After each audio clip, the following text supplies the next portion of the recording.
नमस्कार दोस्तों, एक बार फिर से स्वागत है आप सभी का आज की इस वीडियो में। और आज का हमारा टॉपिक है सिंधु घाटी सभ्यता, इंडस वैली सिविलाइजेशन। दोस्तों आज का हमारा टॉपिक बहुत ही ज़्यादा इंपॉर्टेंट होने वाला है, क्योंकि किसी भी एग्जाम में इस टॉपिक से क्वेश्चन ज़रूर पूछा जाता है। तो आइए दोस्तों शुरू करते हैं। दोस्तों सबसे पहले रेडियो कार्बन 14, जो कि एक नवीन पद्धति है और इसी के द्वारा सिंधु सभ्यता की तिथि यानी कि 2400 से 1700 ईसा पूर्व मानी गई है। दोस्तों सिंधु सभ्यता का आकार यानी कि त्रिभुजाकार था, यानी कि दोस्तों ये एक त्रिभुज के समान दिखाई देता था। दोस्तों कार्बन 14 इसकी खोज अमेरिका की प्रसिद्ध रसायन शास्त्री यानी कि V.F. लीवी के द्वारा 1946 में किया गया था। और दोस्तों सिंधु सभ्यता की खोज 1921 में राय बहादुर दयाराम साहनी ने किया था। सिंधु सभ्यता को आधे ऐतिहासिक युग या फिर कांस्य युग में रखा जाता है। साथ ही साथ दोस्तों सिंधु घाटी सभ्यता को कांस्य युगीन सभ्यता भी कहा जाता है। इस सभ्यता के मुख्य निवासी यानी कि द्रविड़ और भूमध्य सागरीय थे। दोस्तों सर जॉन मार्शल, जो कि भारतीय पुरातत्व सर्वेक्षण विभाग के महानिदेशक भी थे, और इन्होंने 1924 में सिंधु घाटी सभ्यता नामक एक उन्नत नगरीय सभ्यता पाए जाने की घोषणा की थी। सिंधु सभ्यता एक नगरीय सभ्यता थी और दोस्तों इसमें सिंधु सभ्यता में केवल 6 को ही बड़े नगर की संज्ञा दी गई है, जिनमें से मोहनजोदड़ो, हड़प्पा, गनवारीवाला, राखीगढ़ी, धोलावीरा और कालीबंगा इसमें प्रमुख है। इसमें से दोस्तों मोहनजोदड़ो और हड़प्पा वर्तमान में पाकिस्तान में है, राखीगढ़ी हरियाणा के हिसार जिला में है, धोलावीरा गुजरात में है और कालीबंगा राजस्थान में है। दोस्तों धोलावीरा भारत में सिंधु घाटी सभ्यता की पहली साइट थी, जिसे यूनेस्को ने 2021 में विश्व विरासत स्थल की सूची में शामिल किया है। दोस्तों स्वतंत्रता प्राप्ति के बाद यानी कि जब भारत 1947 में स्वतंत्र हुआ, तब हड़प्पा संस्कृति के सबसे ज़्यादा स्थल गुजरात में खोजे गए थे। सिंधु घाटी सभ्यता का सबसे बड़ा स्थल दोस्तों मोहनजोदड़ो है, और भारत में इसका सबसे बड़ा स्थल यानी कि दोस्तों पाकिस्तान में ना होकर के भारत में सिंधु घाटी सभ्यता का सबसे बड़ा स्थल राखीगढ़ी है, जो कि घग्गर नदी के किनारे है और ये हरियाणा के हिसार जिला में है।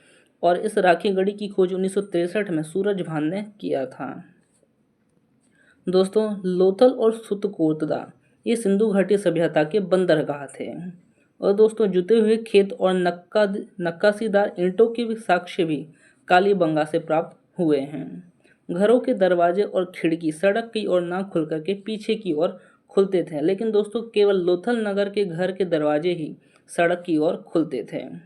सिंधु सभ्यता में मुख्य फसल दोस्तों गेहूं और जौ को माना गया है। सिंधु घाटी सभ्यता के जो लोग थे वो मिठास के लिए दोस्तों शहद का प्रयोग करते थे। साथ ही साथ दोस्तों इसमें चावल के प्रथम साक्ष्य लोथल से प्राप्त हुए हैं, और दोस्तों तौल की इकाई 16 के अनुपात में थी। मोहनजोदड़ो से एक स्नानागार प्राप्त हुआ है, जो कि सिंधु सभ्यता की सबसे बड़ी इमारत है, और इसी में एक स्नान कुंड भी है, जो कि 11.88 मीटर लंबा, 7.1 मीटर चौड़ा और 2.43 मीटर गहरा है। अग्निकुंड दोस्तों लोथल और कालीबंगा से प्राप्त हुए हैं। मोहनजोदड़ो से एक नर्तकी की कांस्य मूर्ति भी प्राप्त हुई है। मंके बनाने के कारखाने दोस्तों लोथल और चंदहोदड़ो से प्राप्त हुए हैं। इसमें दोस्तों सिंधु सभ्यता की जो लिपि थी वो भाव चित्रात्मक थी, और ये लिपि दाएं से बाईं ओर लिखी जाती थी।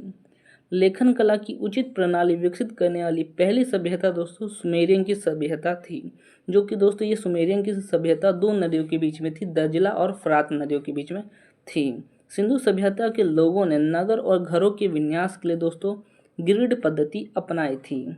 मेसोपोटामिया के अभिलेखों में वर्णित यानी कि मेहुला शब्द एक मेहुला शब्द है, और इस शब्द का संबंध दोस्तों सिंधु घाटी सभ्यता से ही है।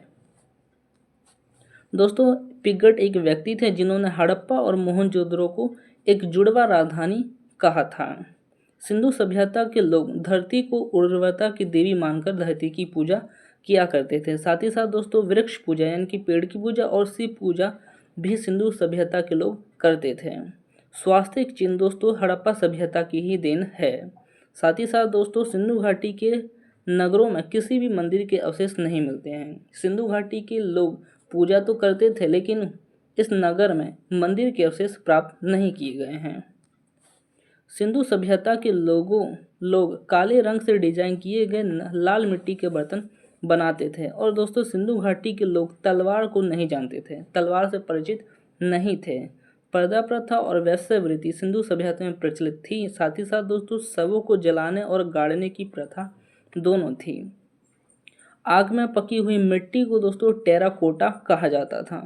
सिंधु सभ्यता के विनाश का जो सबसे प्रभावी कारण था वो बाढ़ था। दोस्तों अगर आप सभी को इसका पीडीएफ चाहिए तो टेलीग्राम पर मिल जाएगा। टेलीग्राम का लिंक मैंने डिस्क्रिप्शन में दे दिया है। अगर वीडियो अच्छी लगी हो तो लाइक शेयर सब्सक्राइब ज़रूर करें। आज के लिए इतना ही, मिलते हैं नेक्स्ट वीडियो में।